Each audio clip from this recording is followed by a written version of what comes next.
বরমশাই সুন্দর হাতের কাজ পারে ও অনেক সুন্দর অনেক কিছু বানাতে পারে। এই যে কাগজগুলো দিয়ে অনেক কিছু দিয়ে এর আগে আমাকে অনেক কিছু বানাই দিয়েছে। তো সময়ের সাথে সাথে ওগুলো একটু নষ্ট হয়ে গেছে আর এখন ব্যস্ততার জন্য করেও না। আবার আমিও একটু রাগ হই, ঘরটর নোংরা হয়। তো যাই হোক মানে সে এখন একটা আয়না বানাবে। এটা হচ্ছে আমাদের যে ক্যাফে আছে, অনেকে হয়তো যারা আমার ভিডিও দেখে তারা জানে যে গোবিন্দগঞ্জে আমাদের একটা ক্যাফে আছে।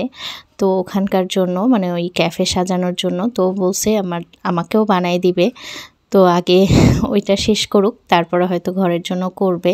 তো এই তো ফাইনালি রেডি সেই আয়নাটা ও বাড়িতে যেয়ে শেষ করছে, এখন ক্যাফেতে লাগাবে।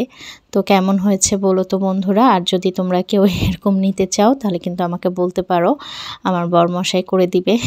আর এই তো ওই যে দেখো ক্যাফেতে কি সুন্দর লাগছে না। ও আরও অনেক কিছু সাজাবে, তো এটা হচ্ছে একটা নমুনা।